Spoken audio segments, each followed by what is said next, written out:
আয়নাবাজি নামে যে একটা সিনেমা আছে সেটা জানতাম, কিন্তু আয়নাঘর নামে যে একটা বন্দিশালা আছে যেখানে নিরপরাধ মানুষদের সিনেম্যাটিক স্টাইলে করা হতো সেটা জানতাম না ভাই। ঘেউ ঘেউ লিখকে নিয়ে কেউ কোনো কথা বললেই শুনতাম অমুক নেতা গুম হয়ে গেছে, তমুক সেনা গুম হয়ে গেছে। যারা গুম হয়েছে তো তাদের বেশিরভাগদের নিয়ে আসা হতো এই আয়না ঘরে। মানবতার আম্মা শেখ হাসিনা দেশ ছেড়ে পালিয়ে যাবার পর শেখ হাসিনা পালায় না, দেশে রেখে গেছে তার কিছু ঘেউ ঘেউ সন্তান, যারা কিনা টিকটকে মিউজিক লাগিয়ে মানবতার আম্মার জন্য কান্নাকাটি করে। আমার মতে মানবতার আম্মার এই সকল সন্তানদের কয়েকদিনের জন্য এই আয়না ঘরে বন্দি করে রাখা উচিত, তাহলে অন্তত তারা বুঝতো তাদের মানবতার আম্মা কি পরিমাণ নির্দয় মানুষ ছিল। দেশের এক শ্রেণীর অসৎ সেনা অফিসারদের নিয়ে আয়নাঘর নামক জল্লাদখানা তৈরি করেছিল শেখ হাসিনা। এই বন্দিশালায় ৩০০টি সেল বা কক্ষ রয়েছে। গুম হাউসের প্রতি সেকশনে আছে ৫টা করে রুম, প্রতি ৫টা রুমের সাথে একটা করে বাথরুম। বন্দীদের নিয়ম করে দিনে ৩ বার চোখ বেঁধে টয়লেটে নিয়ে যাওয়া হতো, যাতে তারা সেখানকার কারো মুখ দেখতে না পায়। ৪ দেয়ালে ঘেরা সেলগুলোয় শুধু একটি বাতি ছাড়া আর কিছু থাকতো না। সেলের একমাত্র প্রবেশদ্বারে ভেতরে লোহার গারদ ও সামনে লাগানো থাকতো কাঠের দরজা।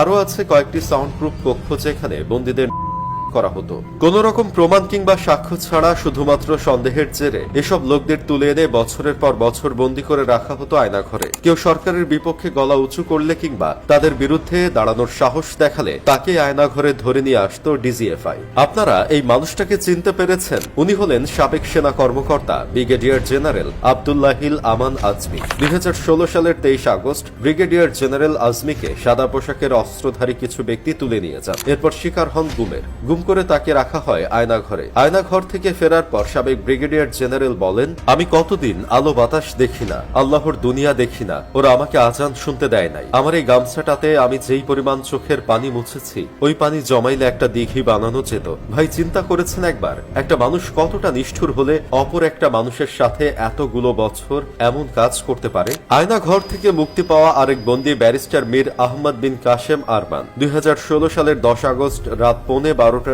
দিকে মিরপুর ডিওএইচএস এর ৭ নম্বর সড়কের বাসা থেকে সাদা পোশাকের কয়েকজন লোক এসে কোনো ওয়ারেন্ট ছাড়াই তাকে জোরপূর্বক তুলে নিয়ে যায়। আয়নাঘর নামক এই জল্লাদখানা থেকে আরো ২৮৪ জনের ছাড়া পাবার খবর পাওয়া গেছে। টানা ১৬ বছর এই স্বৈরাচার সরকার ক্ষমতা থাকাকালীন কত যে পিতা সন্তান হারা হয়েছে, কত যে মায়ের বুক খালি হয়েছে, কত যে স্ত্রী বিধবা হয়েছে তার কোনো হিসাব নেই। হাজারো মানুষের আত্মত্যাগের বিনিময়ে এদেশ আবারও নতুন করে স্বাধীন হয়েছে। অথচ কিছু ক্ষণিকের পুতেরা এখনো ফেসবুকে লিখে শেখ হাসিনা কতটা মমতাময়ী ছিল একদিন তোমরা বুঝবা।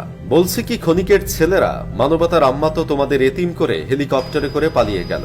সে যদি এতটাই মমতাময়ী হতো তাহলে যে পরিস্থিতি আসুক না কেন তোমাদের এই করুণ অবস্থায় ফেলে চলে যেতে পারতো না। যাই হোক, শেষমেশ আমি গোলাম হোসেন একটা কাজের কথা কই। এক মাদার প্লাস্টিক 16টা বছর লন্ডনে বসে থেকে ভিডিওতে বকবক করেছে। এখন নতুন করে আরেক মাদার প্লাস্টিক যুক্ত হয়েছে যে লন্ডনে বসে ঘেউ ঘেউ শুরু করেছে। তোরা দুই মাদার প্লাস্টিক লন্ডনেই বসে থাক, তোরা যদি দেশে আসিস তাহলে পোলাপান তোদের নিয়ে খেলবে।